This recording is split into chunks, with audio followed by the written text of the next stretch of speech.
రాజధాని అమరావతిపై జగన్ సర్కార్ మరో భారీ కుట్రకు తెరలేపింది. ఎన్నికల నోటిఫికేషన్ కు 2 రోజుల ముందు భూసేకరణ నోటిఫికేషన్ ను రద్దు చేసింది. ఈ మేరకు గుంటూరు కలెక్టర్ ఉత్తర్వులు జారీ చేశారు. దీంతో రాజధాని మాస్టర్ ప్లాన్ పై తీవ్ర ప్రభావం పడనుంది.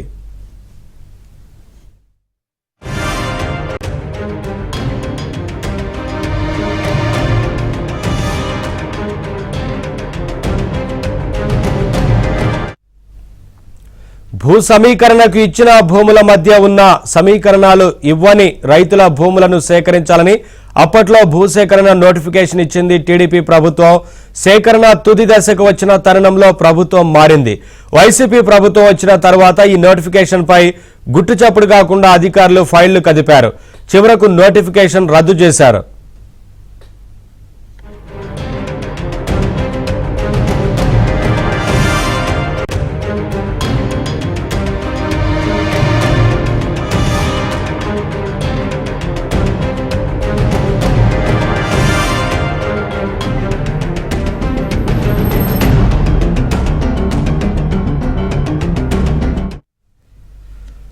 రాజధాని మాస్టర్ ప్లాన్ ను విధ్వంసంకు కుట్ర పన్నారని అన్నదాతలు ఆగ్రహం చెందుతున్నారు. వైసీపీ ప్రభుత్వం రాదనే ఉద్దేశంతోనే ఈ కుట్ర చేశారని రైతన్నలు మండిపడుతున్నారు. రేపో మాపో హైకోర్టుకు వెళ్లే యోచనలో రైతన్నలు ఉన్నారు. అప్డేట్స్ మా కరెస్పాండెంట్ సత్య లైవ్ ద్వారా అందిస్తారు. సత్య, మొత్తంగా ఈ వ్యవహారానికి సంబంధించి ఏంటి అప్డేట్స్? రాజధాని అమరావతిపై ఆఖరి నిమిషం వరకు కూడా విషం చిమ్మే ప్రయత్నం అయితే జగన్ సర్కార్ చేస్తుందని మనం భావించాల్సి ఉంటుంది. గతంలో కూడా రాజధాని మాస్టర్ ప్లాన్ను దెబ్బతీసేందుకు R5 జోన్ అనే దాన్ని క్రియేట్ చేసి సెంటు స్థలాలు ఇస్తున్నామని చెప్పిన పరిస్థితి అయితే ఉంది. దీనిపైన పేదలకు రైతులకు మధ్య తగువ పెట్టే ప్రయత్నం చేసింది. దీనిపైన రైతులు అప్పట్లో కోర్టుకు వెళ్లి దాని మీద స్టే తెచ్చారు. అయితే తాజాగా మరొకసారి మాస్టర్ ప్లాన్ను డివియేట్ చేసే విధంగా, మాస్టర్ ప్లాన్ దెబ్బతీసే విధంగా గతంలో తెలుగుదేశం పార్టీ హయాంలో ఉన్నప్పుడు ఏదైతే భూసేకరణ నోటిఫికేషన్ ఇచ్చారో దాన్ని ఉపసంహరిస్తూ గుంటూరు జిల్లా కలెక్టర్ నిర్ణయం తీసుకున్నారు. ఇది కూడా ప్రభుత్వ ఒత్తిడితోనే జరిగినట్టుగా మనకు తెలుస్తుంది. దీనిపై మనతో మాట్లాడేందుకు రాజధాని ప్రాంత రైతులున్నారు, వారిని అడిగి తెలుసుకుందాం. సార్, అటు శ్రీలక్ష్మి గారు, పట్టణాభివృద్ధి శాఖ ప్రిన్సిపల్ సెక్రటరీ శ్రీలక్ష్మి గారు, అదేవిధంగా గుంటూరు జిల్లా కలెక్టర్ గారు, అదేవిధంగా CRDA కమిషనర్ వివేక్ యాదవ్, వీరు ముగ్గురు కూడా కలిసి ఈ రాజధానిలో ఏదైతే భూసేకరణ గతంలో నోటిఫికేషన్ ఇచ్చారో దాన్ని ఉపసంహరిస్తున్నట్టు నిర్ణయం తీసుకున్నారు. దీనివల్ల మాస్టర్ ప్లాన్కి ఎలాంటి విఘాతం కలగబోతుంది? జై అమరావతి, జై ఆంధ్రప్రదేశ్. జగన్మోహన్ రెడ్డి గారు అధికారంలోకి వచ్చిన 4 సంవత్సరాల 10 నెలలుగా అమరావతిని విధ్వంసం చేయాలి, విచ్ఛిన్నం చేయాలని ప్రయత్నం చేస్తూనే ఉన్నారు. దాంట్లో భాగంగానే గత ప్రభుత్వం 625 ఎకరాలను భూసేకరణ చట్టంలో తీసుకుంటూ నోటిఫికేషన్ కూడా జారీ చేయడం జరిగింది. ఆ భూముల్లో మా రైతులకి వందలాది ప్లాట్లు కూడా గత ప్రభుత్వం కేటాయించడం జరిగింది. ఆ ప్లాట్లు రద్దు చేసుకోవాలని చెప్పి CRDA వారు 2 నెలల క్రితం మాకు నోటీసులు ఇచ్చారు. కానీ మేము నోటీసుల్లో లిఖితపూర్వకంగా రాసిచ్చాం, మా భూములు, మా ప్లాట్లు అక్కడే ఉంచాలి. గత ప్రభుత్వం నోటిఫికేషన్ జారీ చేసిన విధంగా భూసేకరణలో ఉన్నటువంటి భూములు తీసుకుని మా ప్లాట్లు అక్కడే ఉంచాలని చెప్పి మేము లిఖితపూర్వకంగా రాసిచ్చినా కానీ ఈ ప్రభుత్వం లాటరీకి ఉపక్రమిస్తే మేము గౌరవ న్యాయస్థానానికి వెళ్తే న్యాయస్థానం వారు దాని మీద స్టే ఇవ్వడం జరిగింది. రైతులకి మీరు ఇచ్చినటువంటి నోటీసులు చెల్లవు, రైతులను రద్దు చేసుకోమన్నారు, ప్లాట్లు రద్దు చేసుకోవడం కుదరదు, ఆ నోటీసులు చెల్లవని చెప్పి గౌరవ హైకోర్టు వారు చెప్పినా కానీ ఈ రోజున మళ్ళీ ఎలక్షన్లు ఇంకా రెండు రోజుల్లోనే నోటిఫికేషన్ వస్తున్నటువంటి ఈ సందర్భంలో రైతులందరూ ఊపిరి పీల్చుకున్నటువంటి ఈ సందర్భంలో గుంటూరు జిల్లా కలెక్టర్ గారు వేణుగోపాల్ రెడ్డి గారు, అదేవిధంగా IAS శ్రీలక్ష్మి గారు మళ్ళీ దాని మీద 625 ఎకరాలు 21 రెవెన్యూ గ్రామాల్లో ఉన్నటువంటి భూమిని భూసేకరణ చట్టంలో నుంచి ఉపసంహరిస్తూ చీకటి జీవో ఇవ్వడం జరిగింది. దాన్ని మేమందరం వ్యతిరేకిస్తున్నాం. అయ్యా కలెక్టర్ గారు వేణుగోపాల్ రెడ్డి గారు, అమ్మ శ్రీలక్ష్మి గారు, ఇంకా మీరు ఎంతకాలం మా జీవితాలతో ఆడుకుంటారు? మమ్మల్ని ఎందుకు ఇంకెంతకాలం మానసిక క్షోభకు గురి చేస్తారు? మీరు చదివింది IASలు, IPSలు, కానీ మీకు మానవత్వం లేదా? మీరు ఈ ప్రభుత్వానికి బానిసల్లాగా, ఈ ప్రభుత్వానికి తొత్తుల్లాగా ఎందుకని పనిచేస్తున్నారు? మేము ఒకటే చెబుతున్నాం, మీరు ఇంతమంది జీవితాలతో ఆడుకుంటున్నారు. అతి కొద్ది కాలంలోనే ప్రభుత్వాలు మారిపోబోతున్నాయి. మా పక్క న్యాయం ఉంది, ధర్మం ఉంది. మేము న్యాయస్థానాల ద్వారా మిమ్మల్ని ఎవరైతే జీవోలు ఇచ్చారో మిమ్మల్ని న్యాయస్థానాల ద్వారా మీ మీద తగిన చర్యలు కూడా తీసుకొని న్యాయస్థానాల్లో మిమ్మల్ని దోషులుగా కూడా నుంచోబెడతాం.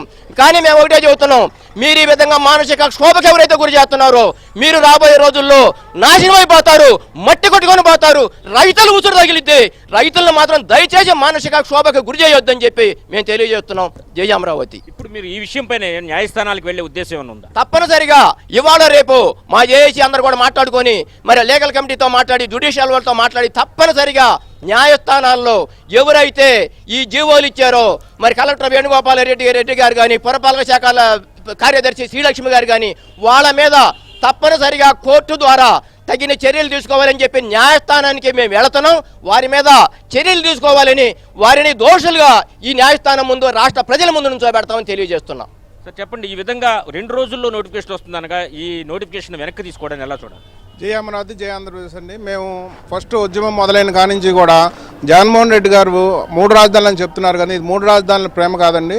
కేవలం అమరావతిని చంపడానికి, అమరావతి అంటే ఆయనకి ఇష్టం లేదు. మరి చంద్రబాబు నాయుడు గారు ఇది పెట్టారు కాబట్టి అమరావతిని దీన్ని ఎట్లయినా నాశనం చేసేసి రాష్ట్రానికి రాజధాని లేకుండా చేయాలని ఆయన కంకణం కట్టుకుని 3 రాజధానులు అని చెప్పి వచ్చారు. ఆయన చేసిన కుట్రలన్నీ కూడా మేము ఇంతవరకు సమర్థంగా గౌరవ హైకోర్టు ద్వారా, మీడియా వారి ద్వారా సమక్షంలో వాళ్ళందరూ మాకు మద్దతు ఇస్తాం వల్ల మేము అన్నీ ఎదుర్కొన్నాం. ఇప్పుడు కూడా దీన్ని కూడా ఎదుర్కొంటాం. మీరు రాష్ట్రంలో ఉన్న ప్రజలందరూ కూడా మేము చెప్పదలుచుకున్నది ఏంటంటే, ఆయన అమరావతి కడతాం ఆయనకి ఇష్టం లేదు కాబట్టి అన్ని ముద్రలు వేసి దీన్ని నాశనం చేయడానికి కంకణం కట్టుకున్నారు. ఇప్పుడు కూడా మరి ఆయన రేపో మాపో గవర్నమెంట్లోంచి దిగిపోయేటప్పుడు కూడా మరి భూసేకరణ చట్టాన్ని వెనక్కి తీసుకొని మరి భవిష్యత్తులో ఏ ముఖ్యమంత్రి వచ్చినా సరే అమరావతిని కట్టలేని విధంగా మాస్టర్ ప్లాన్ నాశనం చేయడానికి, ధ్వంసం చేయడానికి ఆయన కుట్రలు చేస్తున్నారు. కానీ కుట్రలన్నీ నిర్వీర్యం చేయాలని మళ్ళీ మేము కోర్టు ద్వారా వెళ్ళి మళ్ళీ మేము మా జీవోలు మేము పునరుద్ధరించుకుంటామని చెప్పుకుంటున్నాం. జై అమరావతి, జై ఆంధ్రప్రదేశ్. ఏం చెప్తారు ఈ ప్రభుత్వానికి? ఆఖరి నిమిషంలో కూడా కుట్రలు చేస్తుంది, ఏం చెప్తారు? అసలు జగన్మోహన్ రెడ్డి గారు ప్రజలను నమ్మించి మోసం చేయడానికి అధికారంలోకి వచ్చారండి. అమరావతి కడతాను, నా మెదడులో ఆలోచన ఉన్నాయి అని చెప్పి వచ్చిన కాడి నుంచి 8 నెలలకి 3 రాజధానులు ప్రకటన చేసి అమరావతి విధ్వంసానికి పూరుకున్నారు. ఏ రకమైన విధ్వంసం చేస్తున్నారంటే, ఇక్కడ అయిపోయిందా టైం? ఏ రకమైన విధ్వంసం చేస్తున్నారంటే, అమరావతిలో ఉన్నటువంటి ఏ ఒక్క అభివృద్ధి చర్యలు చేపట్టకపోగా ఎన్ని రకాలుగా వీలైతే అన్ని రకాలుగా అమరావతి విధ్వంసానికి తెగబడ్డారు. ఇక్కడ ఉన్నటువంటి మాస్టర్ ప్లాన్ని ఒక్కసారి కూడా ఆయన పరిశీలించకపోగా భూ సేకరణ చట్టం అని 2 ఉన్నాయని ఆయన అనుకుంటున్నారు. ఇక్కడ భూసేకరణ చట్టం ద్వారా తీసుకోలేదు, భూ సమీకరణ ద్వారా తీసుకున్నారు. 98% పైగా ప్రజలు భూ సమీకరణకి భూములు ఇచ్చారు. మీకు తెలియదేమో, మేజర్గా ఒక ఇష్యూ మీద ప్రజల అభిప్రాయం ఒకటిగా ఉన్నప్పుడు ఇవ్వని వాళ్ళ భూముల్ని తీసుకోవచ్చని భూసేకరణ చట్టంలో ఉంది. దాని ప్రకారమే గత ప్రభుత్వం ఇక్కడ భూసేకరణ చట్టానికి ద్వారా నోటిఫికేషన్ ఇచ్చి రైతులకి వాళ్ళకి కొంత గౌరవంగా లబ్ధి ఇచ్చి వాళ్ళ ద్వారా భూములు తీసుకోవడానికి సిద్ధపడింది. మీరు వచ్చి వాళ్ళకి అబద్ధపు వాగ్దానాలు చేసి ఆ రైతుల ద్వారా కూడా మీరు ఓట్లు వేయించుకున్నారు. ఈ రోజున వాళ్ళని నట్టేట ముంచి భూసేకరణ చట్టాన్ని వెనక్కిస్తున్నానంటున్నారు. ఈ విధంగా ప్రజలను మోసం చేయడం మీకు చేతనవుతుంది. ప్రతి చివరి నిమిషం వరకు కూడా మీరు అమరావతి విధ్వంసానికి పూనుకున్నారు. దీన్ని ప్రజలు మర్చిపోరు, మిమ్మల్ని గ్యారెంటీగా ఇంటికి పంపిస్తారు. ఓకే, చూడొచ్చు మొత్తం మీద రైతులందరూ కూడా ఒకటే విషయం స్పష్టం చేస్తున్నారు. పదే అమరావతి విధ్వంసం కోసం ఈ ప్రభుత్వం ప్రయత్నిస్తుంది. గతంలో R5 జోన్ దాన్ని క్రియేట్ చేసి అమరావతి మాస్టర్ ప్లాన్ డివియేట్ చేయాలని చూసింది. ప్రస్తుతం 625 ఎకరాల భూ సేకరణ నోటిఫికేషన్ ఉపసంహరించుకోవడం ద్వారా అమరావతి మాస్టర్ ప్లాన్ దెబ్బతీయాలని చూస్తుంది. కాబట్టి దీన్ని సాగనివ్వం, ఖచ్చితంగా దీనిపై న్యాయస్థానాల్లో పోరాటం చేస్తామని రైతులు చెప్తున్న పరిస్థితి.